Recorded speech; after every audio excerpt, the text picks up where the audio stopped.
Have you ever watched an infomercial or picked up an item off the shelf and proclaimed, I had that idea years ago? Or, I can't believe someone's making money off of this. The thing is, necessity is the mother of all invention.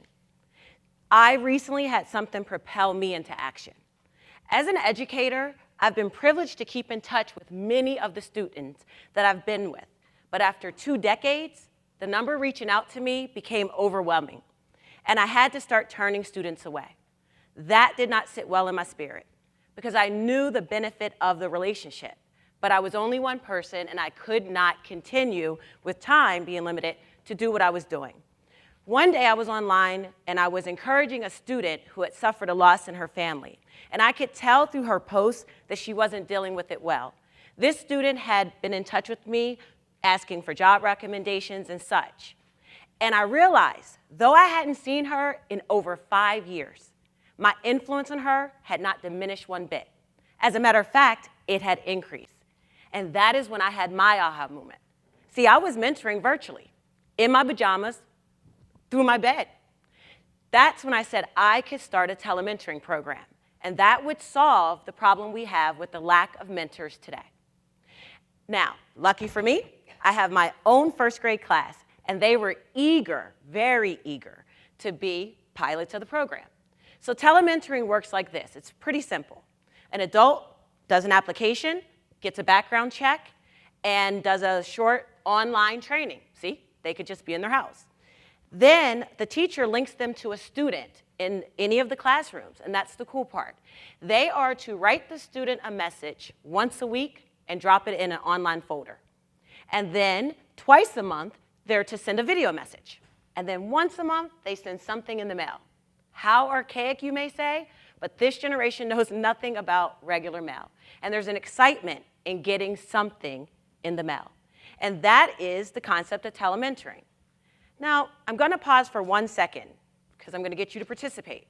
I want you to look in the bottom of the front of your chair, and I've left something, and I want you to pick it up. Go ahead and open it up. And of course, you're going to have time to actually read it, digest it later.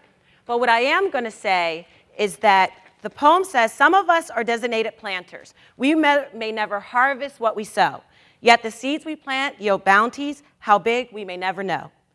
If we plant seeds of faith, it helps squash weeds of doubt. One thing I can promise, what you pour in, you will get out. And I wrote that and left it for you so that you would get the feeling that our students get, that the kids get. I want you to pause for 1 moment, and I want you to think. How did you feel? Think of some adjectives when I first said, I have something for you. I saw smiles.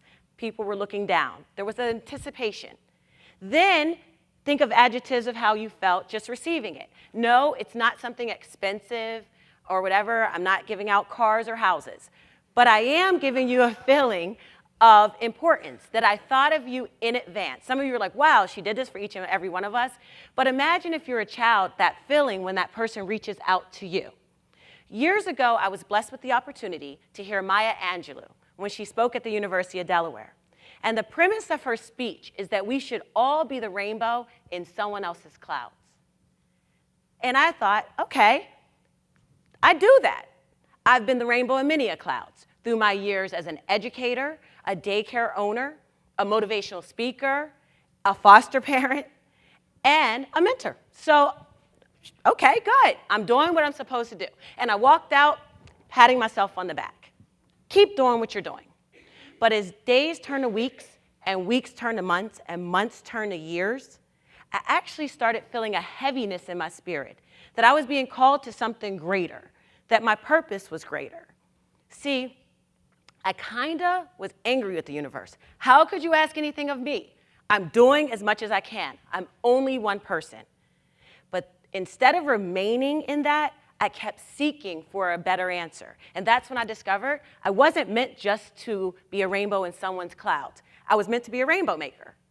So my job is to empower others so that you can be a rainbow in someone's clouds. And that was the beginning. Years ago, I wrote a phrase, and it says, we may not be able to change the world, but we can start one by one and watch it trickle down from generation to generation. Some of the very first people to reach out to me were students I used to have or kids I used to mentor. And one in particular, I didn't know at the time that I was grooming a rainbow maker. Her name is Lynette. And I was her student teacher over 2 decades ago. And then, that is a picture of her back then. She lives in Philadelphia, and we've kept in touch over the decades, and mostly virtually. And this is a picture of her now. And when she found out I was doing this, she was the first to say, I want to do it. And she kept telling me why. So when I told her I was doing this program, she wrote a letter to explain why it's important to be someone's mentor. She said, I lived in a drug-infested neighborhood where people around me didn't take education very seriously. Around the age of 6, I didn't want to go to school because I was academically behind. Then I met Miss Hayden, and she saw something in my sister and many people had overlooked: potential. She made me realize with determination, guidance, encouragement, I didn't have to be a victim of my circumstance. I hope to inspire others just like that special someone did for me. I don't say that to say it's about me. 20 years later, we're getting to see the fruits of the seeds planted back then.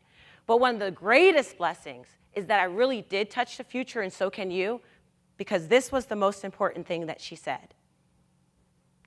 Those are her 3 boys. You set the standard so high, each day I strive to be the woman and mother you are. Thanks for inspiring and instilling such values in me. Everyone has that opportunity to inspire someone. The second mentor that reached out was a child I had in my summer camp 10 years ago.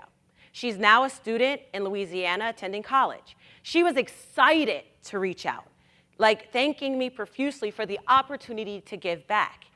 I'm sure her schedule's busy, but she's finding time to reach out to a student in my class. What really warmed my heart is when her student received that first letter, she ran up to her mom and said, look, my mentor, I have a mentor. She wrote me this letter. And this is the intro letter that Cheyenne wrote to Tatiana. And then this is the letter my first grader wrote back to her. And that is actually how it works. Telementoring gets rid of a lot of the barriers that exist. Many people want to mentor, and many schools do not have an established program. So they turn away valid and eager mentors because they don't have the room to do it in the schedule. When a place has room, you may not have the time. You have to commute, you have to leave your job, maybe the schools across town. Well, we've alleviated that. Another reason, though, is that children are being pulled from key instruction. We want them to meet with their mentor, but I also want them in my reading group. See, we work this into the curriculum. We use the technologies that exist. They log on to computers we already have in the class or their parent's cell phone. It seamlessly is integrated into the program. The coolest thing is my mentors are everywhere. I have mentors in Pittsburgh, I have mentors in Louisiana, Philadelphia, and one in Italy. You do not even have to be here. So we have found a way to close that gap and make it possible that every child will have that rainbow in their clouds. So you say to me, that sounds great. You started by saying you have an infomercial. That's not what I'm saying. What I'm saying to you is everyone's given 10,000 80 minutes a week. Yes, I took the time to figure that out. You will never forget that you have 10,000 80 minutes a week. And all I'm asking for you is 10 of them. You could use 10 minutes each week to do this because it doesn't take that much time. But the benefit that you do is life-changing. In that 10 minutes, you teach, you coach, you train, you edify, you tutor, you instruct, and you educate. But more importantly, you let every child have the opportunity to have some adult that believes in them, that encourages them, and is there for them. And that is the premise of telementoring. It is done on a grassroots level. Each teacher has control of their own classroom and time, and it makes sure that our kids have that. One of the things I like most is that you can do it seamlessly. When I said mail your child something, you can do it in the mail. So it is perfectly feasible that everyone could become a telementor. Thank you.